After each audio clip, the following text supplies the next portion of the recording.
మన ప్రభువైనటువంటి యేసుక్రీస్తు నామంలో మీ అందరికీ శుభాభివందనాలు. Praise the Lord. ఆయన తన సిలువను మోసుకొని కపాల స్థలమున చోటికి వెళ్ళెను. యోహాను రాసిన సువార్త 19వ అధ్యాయం 17వ వచనం.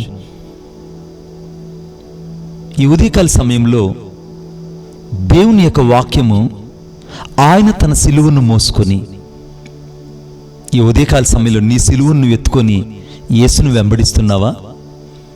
ఈ ఉదయకాల సమయంలో మన సిలువ మనం ఎత్తుకొని యేసును వెంబడించే వారంగా ఉండాలి. ఒకరోజున ఒక సహోదరి ప్రార్థిస్తూ ఉందంట, యేసయ్యా, నేను నా యొక్క సిలువను నేను మోయలేకపోతున్నాను. అటువైపు చూడు, తిమోతి ఎంత అద్భుతంగా బంగారు సిలువను మోస్తున్నాడో. అటు చూడు, ఎస్తేరమ్మ ఎంత అద్భుతంగా మరి సిలువను మోసుకుంటూ ఆనందంగా ఉందో. నాకు వాళ్ళలాంటి సిలువ దయచేయి నాయన. నా సిలువ భారంగా ఉంది, నా సిలువ చాలా బరువుగుంది, ఇది నేను మొయ్యలేకపోతున్నాను, నాకు కష్టంగా ఉందని ఆమె తనకు తానుగా సనుక్కుంటూ ఆ రాత్రి నిద్రపోయిందట. ఆ కలలో ఆమెకు ఒక కల వచ్చింది. ఆ కల ఏంటంటే, ఒక దగ్గర సిలువలన్నీ కుప్పలు కుప్పలుగా పడిపోయి ఉన్నాయి. ఆమె వెంటనే వాటి మధ్యలోకి వెళ్ళి ఏ సిలువ నాకు కావాలి అని అనుకుంటుంటే అక్కడ వజ్రాలుతో పొదగబడినటువంటి ఒక సిలువ అక్కడ ఉంది. వెంటనే అమ్మో, ఈ సిలువ నాకు బాగుంటుందని అమాంతంగా ఆ వజ్రాల సిలువ అయితే మెడలో వేసుకొని తిరగచ్చు, బాగుంటుందని ఆ సిలువ దగ్గరికి వెళ్ళి ఆ సిలువ దగ్గరికి వెళ్ళగానే తను లేపగానే ఆ వజ్రాల సిలువను లేపలేకపోయింది. అమ్మో, ఇది చాలా భారంగా ఉంది, ఇది చూడ్డానికి వజ్రాలు పొదగబడిన సిలువే కానీ ఇది చాలా బరువుగా ఉన్నది, కాబట్టి ఇది నేను భరించలేననుకొని ఇంకొంచెం పక్కకెళ్ళింది.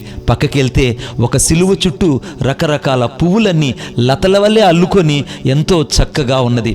ఆమె అనుకున్నదంట, అబ్బా, ఈ లతల వల్లే అల్లుకున్నటువంటి ఈ యొక్క పొదరిల్లాంటి ఈ సిలువ అయితే నాకు బాగుంటుంది, కాబట్టి ఈ పూలతో అలంకరించబడిన ఈ సిలువ నాకు సరిపోతుంది, ఇది ఎత్తుకొని నడవచ్చు అనుకొని ఆ సిలువ దగ్గరికి వెళ్ళి అలాగ వంగి అమాంతంగా పైకి లేకపోనే ఆ పొదరిల్లు కింద ఉన్నటువంటి ముళ్ళన్నీ కూడా ఆమె గుచ్చుకునేసి ఆమె అలాడిపోయిందంట. అమ్మో, ఈ సిలువ కూడా చాలా భయంకరంగా ఉంది, ఈ సిలువ కింద ముళ్ళు తుప్పలు ఉన్నాయి, వీటిని మోయడం నా వల్ల కాదనుకునేదట.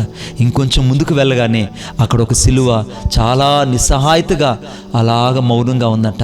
ఈ సిలువ ఏదో నిస్సహాయతగా ఉంది, నా కొరకే ఇది అనుకొని ఆ సిలువను అమాంతంగా ఎత్తుకోగానే తన భుజానికి ఎత్తుకొని నడుస్తూ ఉంటే అందులో ప్రేమపూర్వకమైన వాక్యాలు రాయబడిందంట.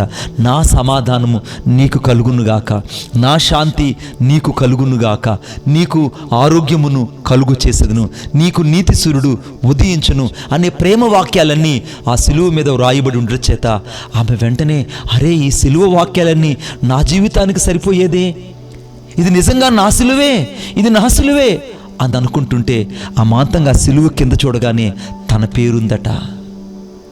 ఆమె కన్నీరు విడిచి, ప్రభువా, నన్ను క్షమించు, నువ్వు నా జీవితంలో నాకు ఎటువంటి సిలువైతే ఇచ్చావో ఆ సిలువే నా జీవితానికి సరిపోగలిగింది, అది మాత్రమే నేను మోయగలిగింది.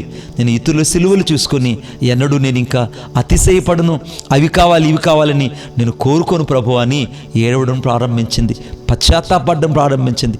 ఈ ఉదయకాల సమయంలో నా దేవుని ఉద్దేశం అంటే తెలుసా, ఆయన నీకు భారమైనది ఏది నీ యొక్క జీవితంలో పెట్టలేదు. నువ్వు ఏది మోయగలవో, నేను ఏది మోయగలనో అది ఆయనకి తెలుసు.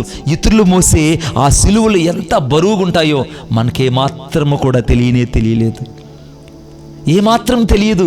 కాబట్టి ఇతరులు మోసే సిలువ గురించి నువ్వెన్నడూ నాకు అటువంటి సిలువ ఉంటే బాగుంది అనుకోవద్దు, అటువంటి సిలువ నేను మోస్తే బాగుండు అనుకోవద్దు. యేసు తన సిలువను మోసుకొని కపాలం అనే స్థలమునికి వెళ్ళాడు. అక్కడ ఆయన సిలువ వేయబడాలి, అక్కడ ఆయన హింసకు గురి కావాలి. ఆయన తన ప్రాణము పెట్టినంతగా రక్తమును కార్చాడు, తన సిలువను మోసుకున్నాడు. ఈరోజు నీ సిలువను మోసుకుంటావా? నీ భారాన్ని నువ్వు ప్రభువు మీద మోపు. ఎందుకంటే దావీదు కీర్తన 55:22 రాయబడింది, నీ భారం యెహోవా మీద మోపు, ఆయన నిన్ను ఆదుకొనని. ఆయన నిన్ను ఆదుకునే దేవుడుగా ఈ ఉదయకాల సమయంలో ఉన్నాడు. దేవుడిని దీవించి ఆశీర్వదించునుగాక. ఆమేన్. ప్రేమగల మా తండ్రి, నీకు వందనాలు. యేసుక్రీస్తు ప్రభువా, మీరు తన సిలువను ఎత్తుకొని మీరు కపాల స్థలం అనే స్థలానికి వెళ్ళారు. నీ సిలువను ఎత్తుకొని నువ్వు నడిచావు. ఈ ఉదయకాల సమయంలో నా సిలువను ఎత్తుకొని నడవడానికి సహాయం దయచేయండి. నా సిలువ ఎంత భారంగా ఉందో, నా సిలువ ఎంత మోయలేనిదో నాకంటే ముఖ్యంగా నీకు బాగా తెలుసు. మోయగలిగిన సిలువను నేను ప్రభువా, భరించగలిగిన సిలువనే నా జీవితంలో అనుగ్రహించావు. అది మోసుకొని నేను చేరవలసిన గమ్యానికి, నీ చిత్తాన్ని నెరవేర్చవలసిన స్థానానికి నేను చేరున్నట్లు సహాయం దయచేయమని యేసుక్రీస్తు నామములో ప్రార్థన చేసి వేడుకొనుచున్నాను తండ్రి. ఆమేన్. Praise the lord.